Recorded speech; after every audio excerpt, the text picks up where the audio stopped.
Long, long ago, there was a great thief.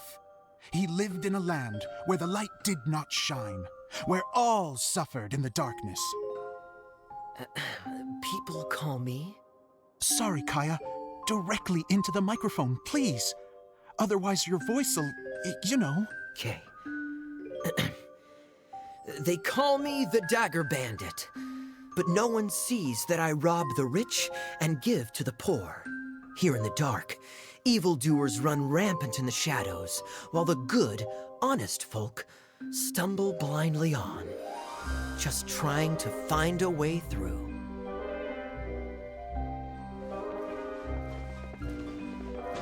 As the bandit brooded, suddenly the world was inexplicably changed as a single star appeared on the horizon and flew across the sky.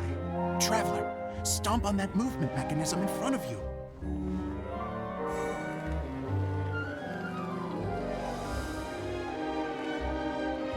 Light.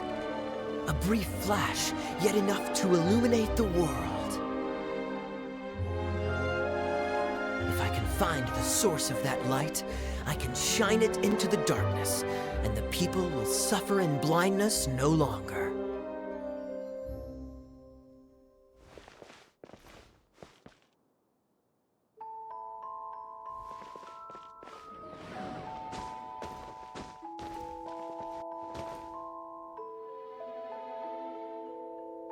Without a moment to spare, he set off to follow the star's course. All the while, the star kept moving through the sky.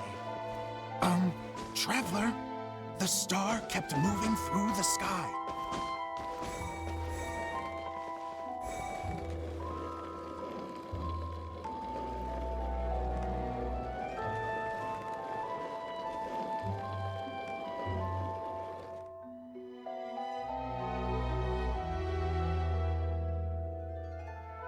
Looks like I have to go through the desert. This could get dangerous. If everything he'd heard was to be believed, the desert ahead was a no-man's land filled with horrors. Worse still, the star had landed in the most difficult-to-reach location, surrounded by sheer cliffs, but he was determined to press onward. I've come this far, and I'm not about to turn back now. The Dagger Bandit trekked deep into the desert wasteland. Yet when he finally arrived at his destination, he found not a fallen star, but a young girl, dressed in white. How strange. I'm positive this is where the star landed. Young lady, do you know where the light has gone?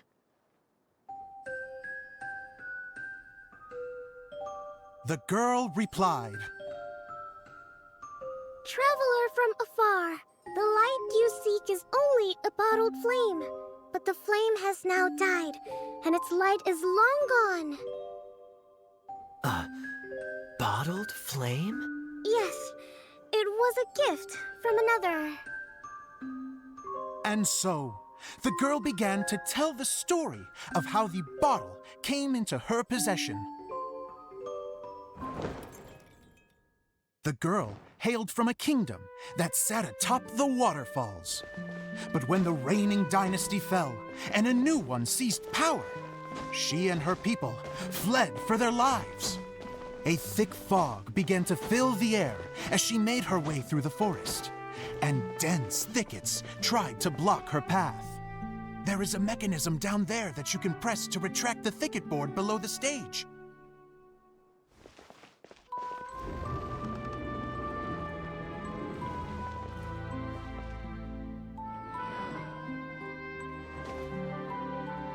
If I only had a lamp to guide me through this wretched forest, then I could survive. With scratches covering her arms and legs, the girl pressed through the pain and made her way forward. The road ahead was arduous, but she was determined to press onward. I've come this far, and I'm not about to turn back now.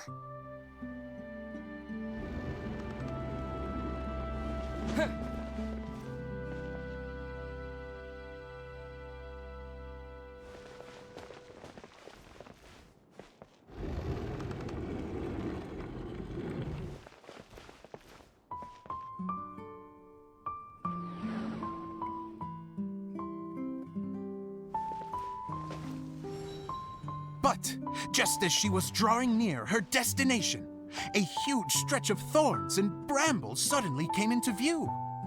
Despair set in and began to weigh on her heart. If only someone could help me, I would give anything in return. The girl's heartfelt wish in her moment of desperation did not go unheard. Wait! There's no mechanism for the final thicket! Ugh, I must have forgotten to check those boards. According to the story, those thickets should be gone from the stage now, right? Yes, total oversight on my part. Ugh, what a pain. I can help! Traveler, catch!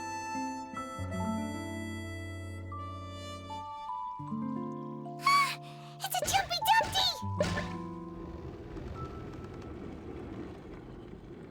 The girl's heartfelt wish did not go unheard, for a Jumpy Dumpty, who was passing by, helped to clear a path for her. Oh, thank you, Jumpy Dumpty. And so the girl continued her journey deeper into the forest. But what she found there was not a lamp, but a mage glowing with fire. So, just to clarify, it was supposed to be the mage who helped burn a path through the thicket. Save it for the end, man!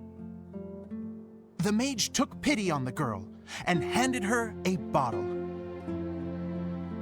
Then, the mage began to tell the story of how the bottle came into her possession. The fiery mage had an adventurous spirit and enjoyed taking long journeys. On one such journey, while taking rest in an oasis, she found a beautiful bottle by a crescent-shaped lake. Klee, quick, get in the light. Coming! She was an extraordinary mage with the power to grant people their wishes. She turned the bottle into a thing of equally extraordinary power. But the only place that it could make wishes come true was inside of the bottle. Oh me! Oh my! Look at this wonderful bottle of mine! It could make a fine toy! But better still, a sojourner's home! The fiery mage blew into the bottle, allowing it to grant one single wish outside its glass walls. Oh! Am I supposed to blow into it? Wow, it lit up! A flame was kindled within the bottle, and it began to glow a fiery red, just like the mage herself.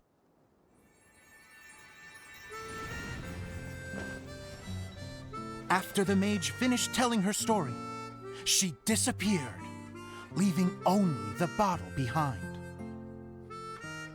A magic bottle that can grant wishes. And I wish to leave this place and go somewhere where no one will ever find me again. And then? The bottle seemed to softly inquire.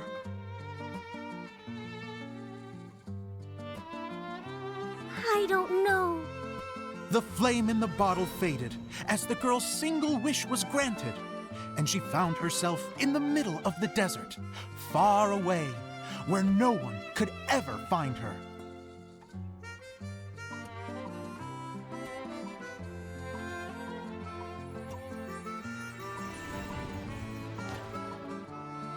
When the dagger bandit listened to her story, he sighed in disappointment that the flame with the power to grant wishes outside of the bottle had already died.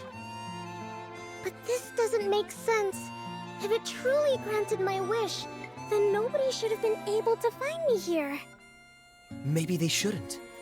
The desert is difficult and dangerous to navigate, but I was determined to make it, no matter what. Then take this bottle with you for your trouble. It may be able to grant you your wish, though sadly, only within the confines of the bottle itself.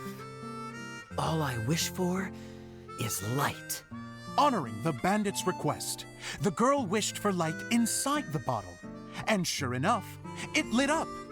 They found that while the light was only generated within, it could nonetheless shine through the glass and reach anywhere in the outside world.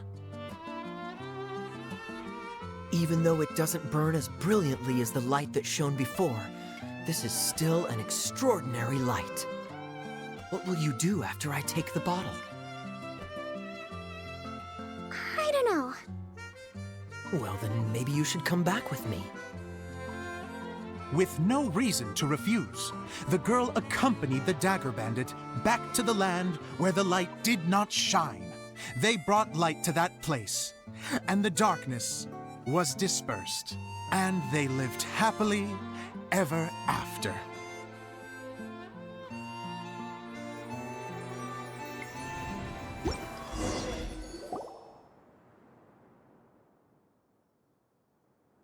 And we're done! Seems the show went pretty well.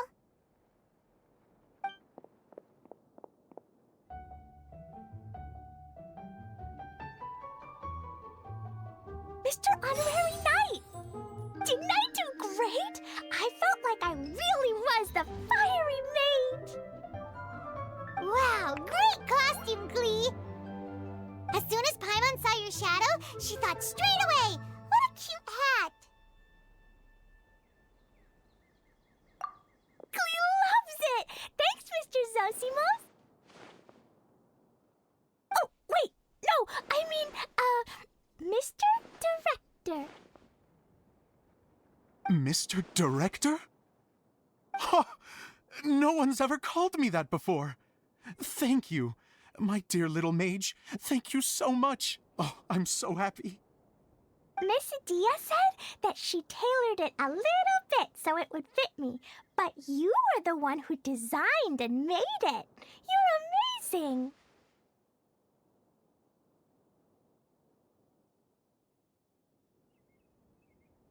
Yeah, that's amazing! And it sounds like Idyia did a great job too! It was nothing really. Just one of those, oh no, whatever shall I wear to the ball moments. Sewing comes in handy at times like that. Sewing is an art in its own right. You're more talented than you give yourself credit for, Idyia. Really? Oh, I'm just gonna go for a second. Please, chat amongst yourselves.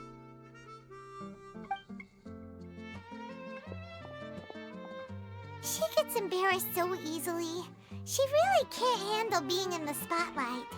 Idyia's a sensitive person and doesn't have a whole lot of self-confidence. I hope all the excitement hasn't brought her to tears. Oh. Don't worry. I'll go make sure she's okay. I'll see you all later.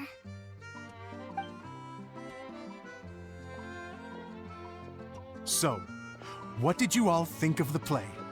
Any thoughts?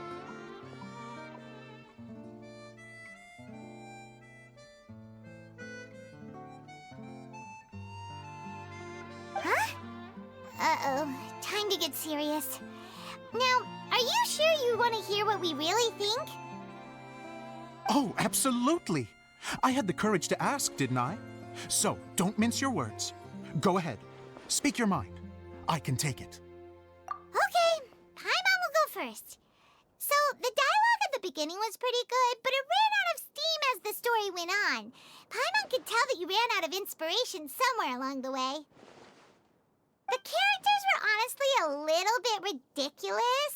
Paimon didn't get what you were trying to do.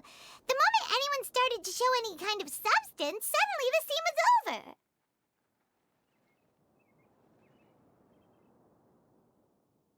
Yes, all very good points, Paimon.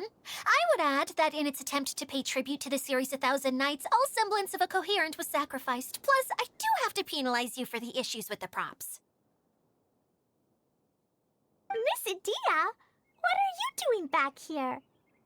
Oh, you know, I return like the tide when people start discussing something important. Huh. Especially when it has to do with criticizing my show. But there was one thing I liked about it. Just one, mind you. The story had a good ending. You think so? I thought I was letting him off lightly. Idyia, could I borrow you for a moment? Oh, sure. Excuse me for a moment. Back to you, Paimon. Keep up the good criticism.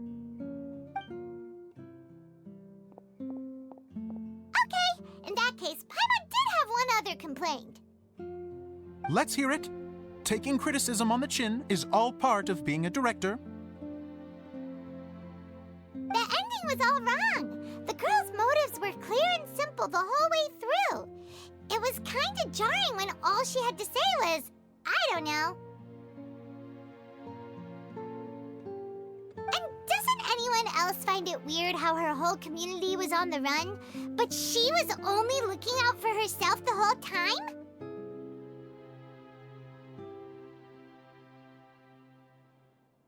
I'm fine. I'm not going to improve without feedback. I also learned a lot this time with the chance to be off stage. To be honest, it was a dream come true. What a great attitude! You don't seem upset at all by our comments. I wouldn't say I'm completely unaffected, but you're only speaking the truth. They're all very valid points.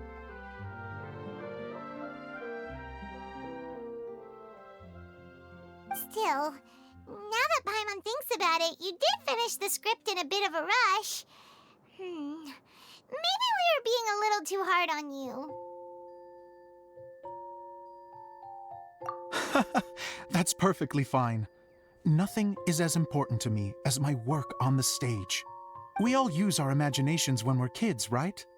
I used to play with dolls and my own cardboard cutouts by the light of an oil lamp. The shadows would come to life and dance on the walls. Fast forward to now, and in many ways, I'm still that same little kid, lying on his bed, making sound effects. And I get the same joy from running a show now. Of course, a director can accomplish nothing without a cast and crew. So on that note, I want you to all know that I am eternally grateful to each and every one of you. Hey, don't mention it! We had a blast! Okay, here, take this. Your component, as promised.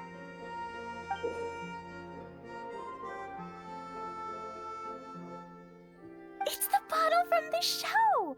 The one that lit up when I blew into it. That's right. Can you guess the secret behind why it lights up? Oh, maybe there's an invisible fairy inside that opens its eyes when you blow into it.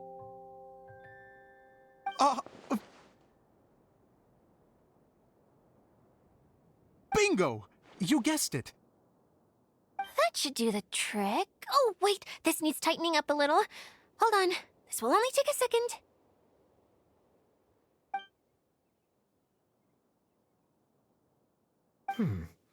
This outfit's more fashionable than I imagined. Excuse me, everyone. Do you have a moment? Especially you, Zosimos. Idyia wants to do a little something for you. A dream come true? Yes. She said that as useless as she is, she wants to do something for you as the first person to have heard of your dream of being a director. Her words, not mine. I have to disagree, though. I have never thought of Idyia as a useless person. How is this suddenly about me? If everybody is ready, then I'd like to invite tonight's male lead to take the stage. Ta-da!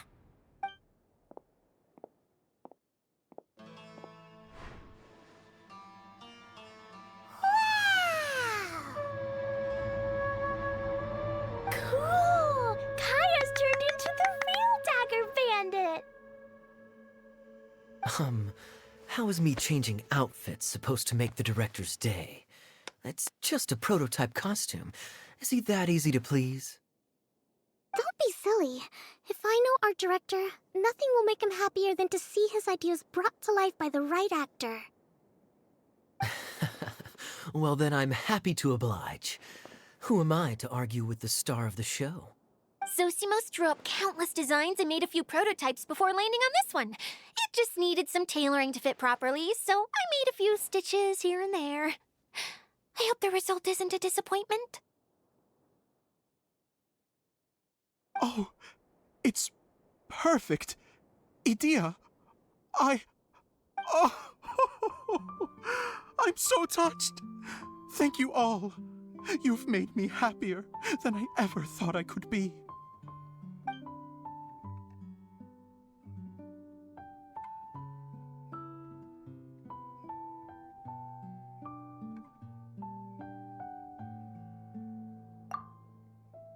How are you doing?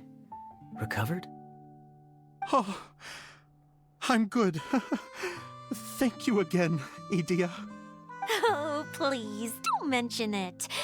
Well, now that we have the final component, it's time to say goodbye for now. Let's head to the core of the Valuria Mirage and get this place fixed up. Can I keep wearing my costume? Please do, by all means. Both of you can keep your costumes. It seems only fair.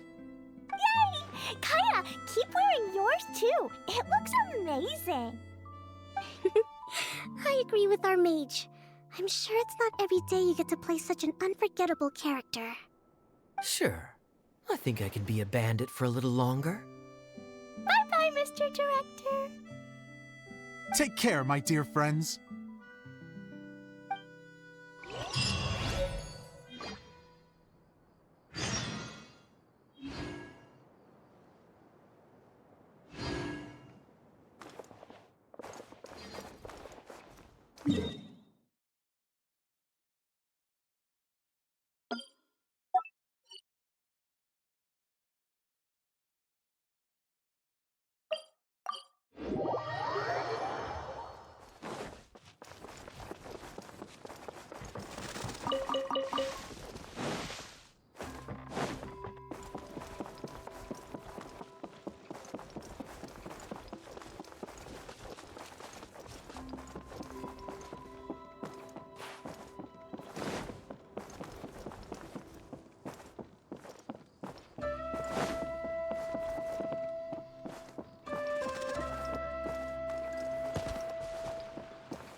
I've just realized something.